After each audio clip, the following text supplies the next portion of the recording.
मेरा एक सिंपल सवाल है, अगर एक मूवी जो कि ऑलरेडी कंप्लीट हो चुकी है तो उसे बार बार डिले क्यों करा जा रहा है। दरअसल ऐसा ही कुछ हो रहा है अपने यश के टॉक्सिक के साथ, क्योंकि सेकंड टाइम डिले हो चुकी है। लेकिन इस बार की सिचुएशन थोड़ी सी अलग है। पिछली बार का समझ आता है कि हाँ, धुरंधर कॉम्पिटिशन फैक्टर भी था और साथ ही में मिडिल ईस्ट में कुछ कारनामे भी चल रहे थे। लेकिन इस बार का रीजन थोड़ा सा अलग है। शुरुआत करें तो हाल ही में हुए सिनेमाकॉन में इन लोगों ने टॉक्सिक मूवी का कुछ एक्सक्लूसिव फुटेज दिखाया, जहां पर इंटरनेशनल डिस्ट्रीब्यूटर्स ने यहां पर स्ट्रॉन्ग रिस्पांस दिया है। यही इन लोगों का प्लान है कि इस मूवी को सिर्फ इंडिया ही नहीं बल्कि ग्लोबली भी पुश करना है।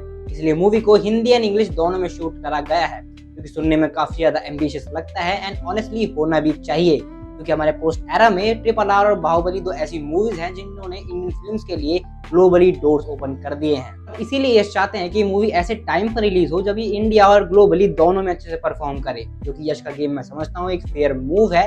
लेकिन प्रॉब्लम इंटेंट नहीं है, प्रॉब्लम है टाइमिंग।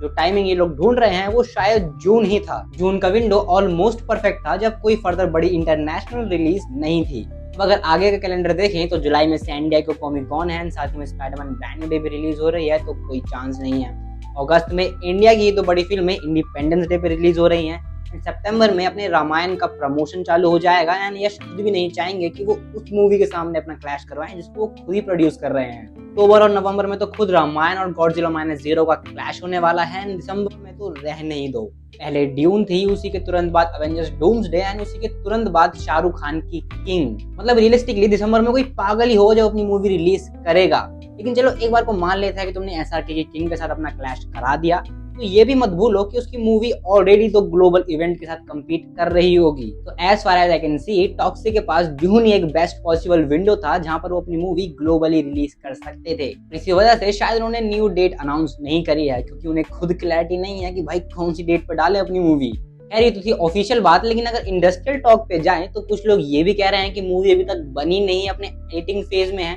कुछ लोग ये भी कह रहे हैं कि यश को फाइनल कट पसंद नहीं आया, इसलिए वो रीशूट्स पे जाने वाले हैं। मतलब अभी तो आप कुछ भी मान लो, कुछ भी वजाए दो, लेकिन जो भी ये डिले वाला सीन चल रहा है, इसको लेके आप लोगों की एक्सपेक्टेशन बढ़ा ही रहे हो। और डिले के साथ हाइप डबल हो जाती है, और जब हाइप कंट्रोल से ही बाहर चली जाए तो फिल्म को सिर्फ अच्छा होना इनफ नहीं होता, उसे एक्सेप्शनल बनना पड़ता है, वरना बैकलैश गारंटेड है। टॉक्सिक अब एक ऐसे डेंजरस जोन में एंटर कर चुकी है जहां पर उसके पास हाई एक्सपेक्टेशन के साथ हाई प्रेशर भी है। बाकी मूवी जब आएगी तो सिर्फ दो ही चीजें सेट करेगी, या तो एक ग्लोबली एक माइलस्टोन बन जाएगा, या फिर एक एग्जांपल कि हमेशा डिले एडवांटेज नहीं देता। बाकी तुम्हारा क्या ओपिनियन है, let me know in the comment section. बाकी बाय, टाटा, सब्सक्राइब।